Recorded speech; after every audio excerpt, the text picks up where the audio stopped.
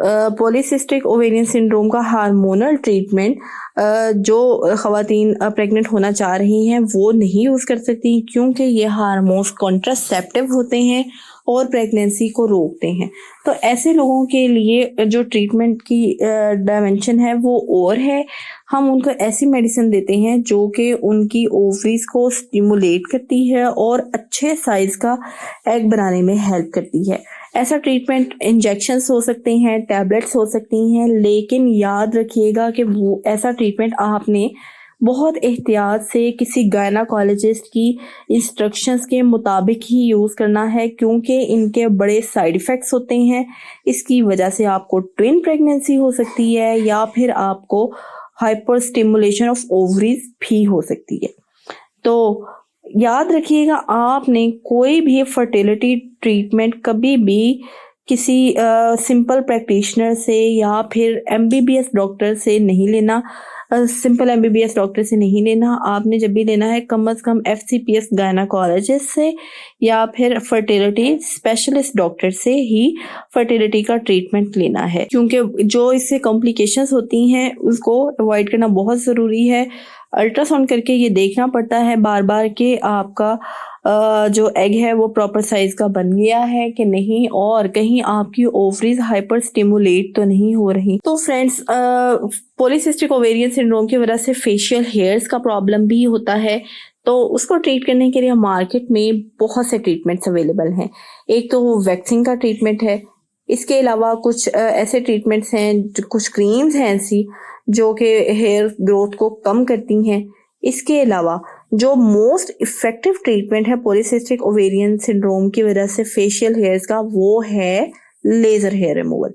अब laser hair removal बहुत ही effective तरीका है, लॉन्ग टर्म चलता है, और अब तक की जो रिसर्चर्स के मुताबिक तो ये सबसे इफेक्टिव तरीका है। अब कोई भी ऐसी मेडिसिन जो कि आपकी बॉडी के अंदर इंसुलिन की सेंसिटिविटी को इंक्रीज करती है, वो मेडिसिन आपकी पॉलीसिस्टिक ओवरी को भी बेहतर करने में हेल्प करती है। अब बहुत से लोग पूछते हैं कि आपने हमें जो मेडिसिन दी है, हम अक्सर पॉलीसिस्टिक ओवेरियन सिंड्रोम के ट्रीटमेंट में मेटफॉर्मिन देते हैं, जो कि ट्रेड नेम जिसका ग्लूकोफेज होता है। तो लोग हमसे पूछते हैं कि ये ट्रीटमेंट तो शुगर के पेशेंट्स को भी दिया जाता है, तो आप ये हमें भी दे रही हैं। तो इसका आंसर ये है कि चूंकि शुगर में भी इंसुलिन की रेजिस्टेंस ज़्यादा हुई होती है और सेम ही चीज़ आपकी पॉलीसिस्टिक ओवरी सिंड्रोम में भी हो रही होती है, तो जब हम ये मेटफॉर्मिन देते हैं तो इससे आपका हार्मोनल प्रोफाइल भी बेहतर होता है, आपकी जो ओवरी है उसमें एग बनाने की कैपेसिटी भी ज़्यादा होती है, और साथ ही साथ आपकी इंसुलिन की सेंसिटिविटी भी इम्प्रूव होती है। इसके अलावा मार्केट में और बहुत सी न्यू मेडिकेशंस अभी आ रही हैं, और कुछ ऐसी हैं जिन पर अभी रिसर्च जारी है, और फ्यूचर में हो सकता है कि वो हमारे लिए बहुत ही बेनिफिशियल साबित हो सकें। तो फ्रेंड्स, ये था हमारा आज का पॉलीसिस्टिक ओवेरियन सिंड्रोम का सेशन। आई होप आपने इसको पसंद किया होगा, आपकी इन्फॉर्मेशन में इजाफा हुआ होगा। और ये तो अभी पॉलीसिस्टिक ओवेरियन सिंड्रोम का एक ब्रीफ इंट्रोडक्शन था। इंशाल्लाह अब हम अगली वीडियोस में पॉलीसिस्टिक ओवेरियन सिंड्रोम के बारे में डिटेल से बात करेंगे, इसका ट्रीटमेंट डिस्कस करेंगे और इसका डाइट प्लान डिस्कस करेंगे। अगर आपके माइंड में पॉलीसिस्टिक ओवेरियन सिंड्रोम को लेकर कोई भी क्वेश्चन है तो मुझसे कमेंट बॉक्स में लाजमी पूछिएगा, और वीडियो अगर पसंद आई हो तो इसको शेयर कीजिएगा और लाइक कीजिएगा।